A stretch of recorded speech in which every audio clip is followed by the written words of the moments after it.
اس لیے جو شخص اللہ کے لیے کوئی کام کرتا ہے پھر وہ لوگوں سے بے پرواہ ہو جاتا ہے.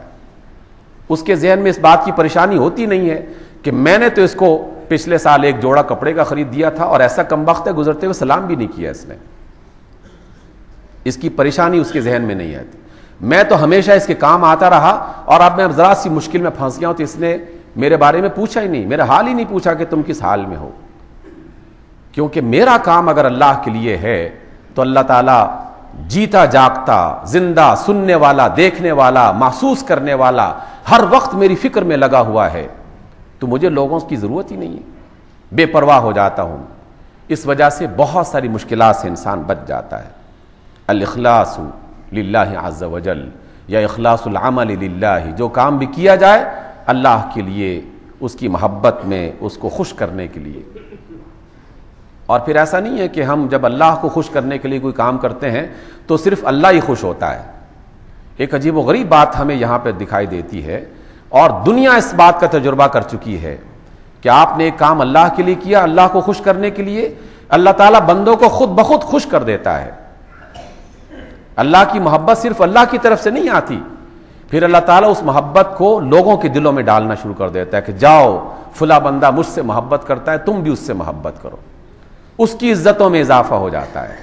اللہ تعالیٰ جو ہے وہ کبھی ادھار نہیں رکھتا بلکہ کئی گنا بڑھا کر لوٹا دیتا ہے.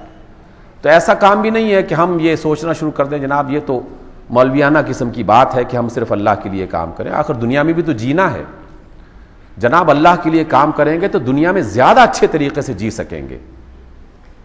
اور پھر فرمایا وَالنَّصِيحَةُ لِأُولِي الْأَمْرِ, جو صاحب حکم ہے, جس کے پاس اقتدار ہے, جس کے پاس سربراہی ہے, ایک ادارے کی, ایک جماعت کی, ایک علاقے کی, ایک ملک کی, ایک قوم کی, جو بھی صاحب امر ہے, اور صاحب امر کا مطلب ہے جو بھی رسپانسیبل فرد ہے, ذمہ دار فرد ہے, کسی بھی اعتبار سے اس کو نصیحت کرنے سے گریز نہ کیا جائے.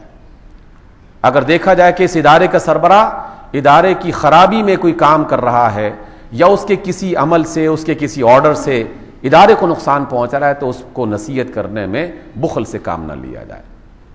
اسی وجہ سے اللہ کے رسول نے اور خود اللہ کی کتاب نے ذمہ داروں کو نظر انداز نہیں کیا, چاہے وہ حکومت کا سربراہ اعلیٰ ہو یا چاہے وہ ایک چھوٹے سے ادارے کا ڈائریکٹر ہو یا اس سے بھی مزید چھوٹا وہ اس کا ہیڈ ہو یا اس سے مزید چھوٹا اس کا صرف انچارج ہو.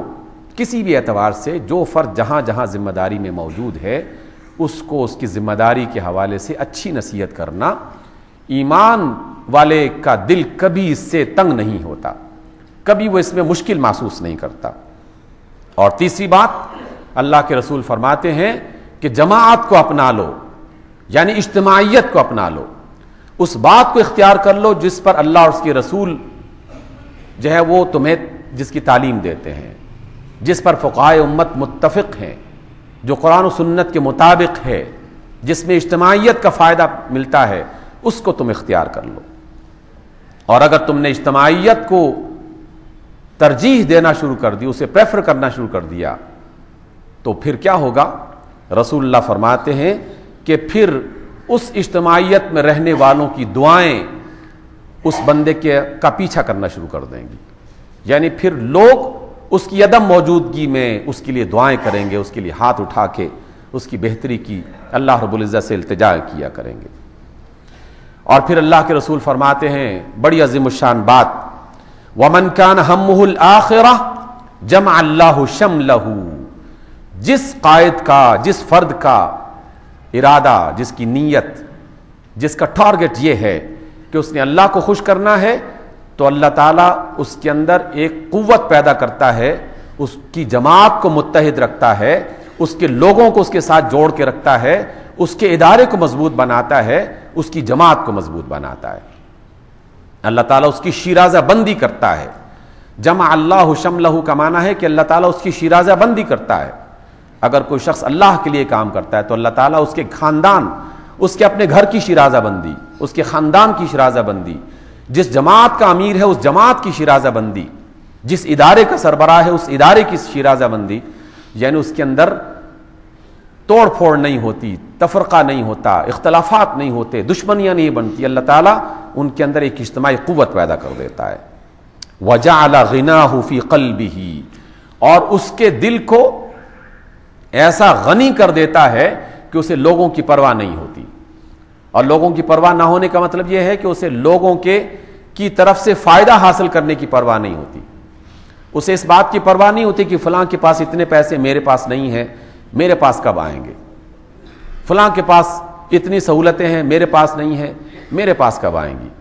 وہ اس غم سے آزاد ہو جاتا ہے، وہ اس غم سے آزاد ہو جاتا ہے. اللہ تعالیٰ اس کے دل کو غنی کر دیتا ہے. اور غنی کا معنی لفظی معنی ہوتا ہے بے پرواہ ہونا. ایک بندہ جو ہے اس کا پیٹ بھرا ہوا ہے، اسے بھوک بالکل نہیں ہے. اب ایک بالکل پیٹ بھرے ہوئے آدمی کے چاروں طرف بہترین کھانے پکا کے رکھ بھی دیے جائیں تو اس کا دل ان بہترین کھانوں کی طرف راغب نہیں ہوگا. آپ اسے کہیں جناب یہ لے لیں یہ لے لیں، کہتے ہیں نہیں بس بھوک بالکل کوئی گنجائش ہی نہیں ہے، کھانا بالکل جو ہے وہ حلق تک بھر کے آ چکا ہوں. کیوں؟ حالانکہ کھانے تو سب بہترین موجود ہیں، صرف ایک وجہ سے اس کے اندر کی بھوک ختم ہو چکی ہے. جس بندے کے اندر کی بھوک ختم ہو جائے تو دنیا کا بیرونی جو لالچ ہے وہ اس کے دل سے نکال دیا جاتا ہے. اور انسان کی بھوک اس کے پیٹ کے بھرنے سے ختم نہیں ہوتی، اس کے دل کے غنی ہونے سے بھرا کرتی ہے ہمیشہ انسان کی بھوک. جس کا دل اللہ کے ساتھ جڑا ہوا ہے، اللہ کی دولت پر جس کو اعتبار ہے، اللہ کی عطا پر جس کو یقین ہے، اسے دنیا کی دولت کے بارے میں کبھی پریشانی نہیں ہوتی. اس کا دل اللہ رب العزت غنی کر دیتا ہے. اور سب سے غنی دل، جس کا سب سے زیادہ غنی دل تھا، وہ خود رسول اللہ صلی اللہ علیہ وسلم کی ذات گرامی ہے. عمر بن خطاب نے رسول اللہ کو دیکھا، ایک مرتبہ ملنے کے لیے آئے تو کیا دیکھتے ہیں کہ ایک چٹائی پر لیٹے ہوئے تھے. عمر کو دیکھ کر رسول اللہ بیٹھ جاتے ہیں. حضرت عمر نے رسول اللہ کے کمر پر اس چٹائی کے نشانات دیکھے کہ لیٹنے کی وجہ سے نشانات پڑ چکے تھے. عمر بن خطاب نے آہوزاری کی اور کہا کہ اللہ کے رسول، کیا ہم سچے مومن نہیں ہیں؟ کیا ہمارا خدا واقعی اللہ نہیں ہے، وہ پوری کائنات کا مالک اور وارث نہیں ہے؟ اور کیا آپ اللہ کے سچے نبی نہیں ہیں؟ رسول اللہ نے فرمایا کہ ہاں، میں اللہ کا بالکل آخری اور سچا نبی ہوں، اور ہم سچے مومن ہیں، اور ہمارا خدا ہے، ہمارا اللہ ہے جو پوری کائنات کا مالک ہے. تو عمر کہتے ہیں کہ پھر یہ ایران اور روم والے تو عیش کریں جو اللہ کو اس طریقے سے نہیں مانتے جس طرح ہم مانتے ہیں، اور آپ کا حال یہ ہے کہ چٹائی کی وجہ سے آپ کے جسم پر نشان پڑے ہوئے ہیں.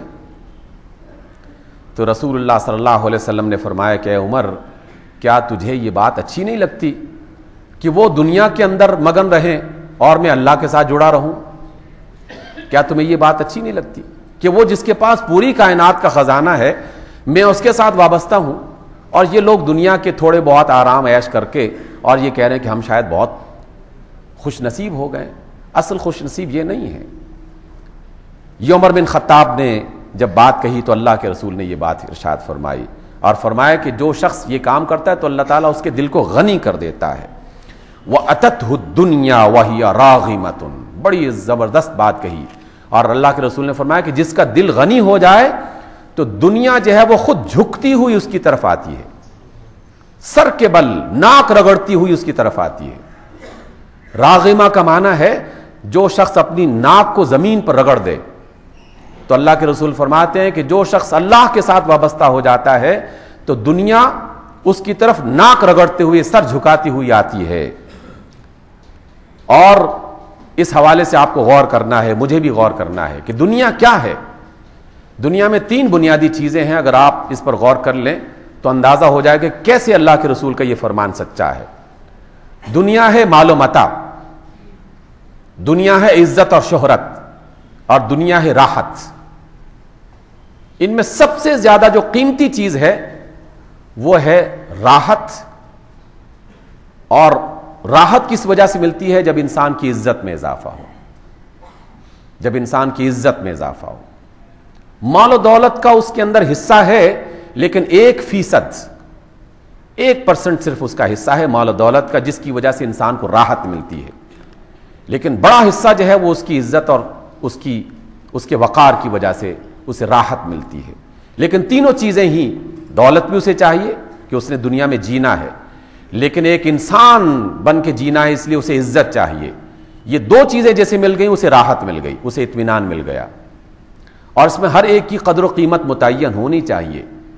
دولت کو تو ہم لاکھوں اور ہزاروں اور ملینز اور ٹریلینز میں سے شمار کر لیتے ہیں، لیکن کبھی عزت کا بھی اسی طریقے سے اندازہ لگانا چاہیے کہ عزت کی قیمت کتنی بنتی ہے اور پھر راحت کی قیمت کتنی بنتی ہے۔ اس کا اندازہ لگائیں گے تو پھر آپ بیلنس شیٹ تیار کریں۔ بیلنس شیٹ صرف اس بنیاد پر تیار نہیں ہوگی کہ میرے پلاٹس کتنے ہیں، میرے مکانات کتنے ہیں، میرا بینک بیلنس کتنا ہے۔ انسان کی جو بیلنس شیٹ بنے گی وہ مال و دولت اور راحت اور شہرت اور عزت کی وجہ سے ہے۔ تو اللہ کے رسول نے فرمایا کہ جو اللہ کے لیے ہو جاتا ہے تو دنیا ناک رگڑتی ہوئی اس کی طرف آتی ہے، عزت یعنی اس تک پہنچتی ہے، اسے اطمینان ملتا ہے، راحت ملتی ہے اس کی طرف سے، اور دولت وہ تو اتنی مل ہی جاتی جتنی اس نے روز استعمال کرنی ہے۔ سامعین گرامی، اس کا ایک حصہ اور بھی ہے، لیکن آج کی گفتگو میں آخری بات میں صرف یہی کہنا چاہتا ہوں کہ دنیا کے مال کے حوالے سے اللہ کے رسول صلی اللہ علیہ وسلم نے ارشاد فرما دیا، اور کیا اچھا فرمایا کہ دنیا میں مال اس کا ہے جس نے اسے استعمال کیا، مال اس کا ہے جس نے اسے استعمال کیا۔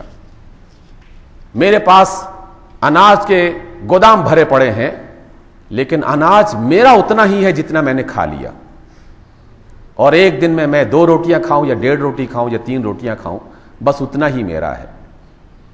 پانی کا دریا میرا ہے، پانی کا چشمہ میرا ہے، پانی کی یہ جھیل میری ہے، میری ملکیت ہے، میرے کاغذوں میں لکھی ہوئی ہے، لیکن پانی میرا اتنا ہی جتنا میں نے پی لیا۔ لباس بنانے کی یہ فرم میری ہے، یہ پوری کی پوری جو ہے وہ انڈسٹری میری ہے جس میں سے لباس بنتے ہیں، لیکن میرا لباس وہی ہے جو میں نے پہن لیا۔ میرے اتنے مکانات ہیں، لیکن میرا مکان وہی ہے جس میں سوتا ہوں، جس میں رہتا ہوں۔ اور اس میں بھی آپ اپنے انداز میں سوچنا شروع کر دیں تو آپ کو 1 نہیں 2 نہیں ہزاروں ایسی مثالیں ملیں گی، ہزاروں ایسی مثالیں ملیں گی اپنے پاکستان میں، اپنی برادری میں، اپنے علاقے میں، کہ کتنے لوگوں نے کتنے محلات اور مکانات بنائے، لیکن ان میں سے رہنا ان کو کسی کو نصیب نہیں ہوا۔ بڑے بڑوں کو دیکھ لیں، چھوٹوں کو دیکھ لیں، چاروں طرف آپ کو مثالیں مل جائیں گی۔ سرے محل سے لے کر اپنی بستی کی چھوٹی سی کوٹھی کو اپنے سامنے رکھیں اور پھر دیکھیں کہ سرے محل بنایا کس نے تھا اور اس میں رہتا کون ہے۔ فرانس کا محل بنایا کس نے تھا اور اس میں سے عیش کون کر رہا ہے۔ 2 روز پہلے ایک ٹیکسی پہ سوار ہو کے جا رہا تھا، ایسی باتوں میں اس ٹیکسی ڈرائیور نے، ایک عام آدمی تھا، ٹیکسی ڈرائیور نے کہا کہ جناب آپ سے ایک بات کہوں؟ میں نے کہا کہ کہو۔ کہتے ہیں کہ سنا ہے کہ فرانس میں ہمارے صدر صاحب کا بہت بڑا گھر ہے، بہت بڑا محل ہے۔ تو میں نے کہا کہ سنا تو میں نے بھی ہے۔ اس نے کہا کہ عیش تو وہاں کے چوکیدار کر رہے ہیں جو اس میں رہ رہے ہیں، عیش تو وہاں کے لوگ ہیں جو وہاں کی صفائی کرنے والے، فراش صفائی کرنے والے، رنگ روغن کرنے والے، مالی جو وہاں کے باغیچوں کو پانی دینے والے، تو عیش تو وہ کر رہے ہیں۔ یہ حکمت ہے، یہ دانائی ہے، اللہ کے رسول کی یہی دانائی ہمیں عطا کردہ ہے کہ مال میرا وہی ہے جو میں استعمال کر رہا ہوں، وہ مال میرا نہیں ہے جو میرے نام پہ لکھا ہوا ہے۔ یہ نام وہاں سے کب مٹ جائے گا ہم میں سے کسی کو خبر نہیں ہے، کیونکہ اس کو مٹانے کا اختیار اللہ کے پاس ہے۔ اس لیے سامعین محترم، اللہ کے اور اس کے رسول صلی اللہ علیہ وسلم کی باتوں کو ہمیں سمجھنا ہے، سیکھنا ہے، سکھانا ہے، اور اسے اپنی زندگی میں غور کرتے ہوئے نافذ کرنے کی کوشش کرنی ہے۔ ایسا ہو جائے گا تو آپ کا اور ہمارا دل غنی، ہمارا رب ہم سے راضی ہو جائے گا، اور جس کا دل غنی ہو جائے، جس کا رب راضی ہو جائے، اور کیا چاہیے اسے۔ اقول قولی ھذا واستغفر اللہ لی ولکم۔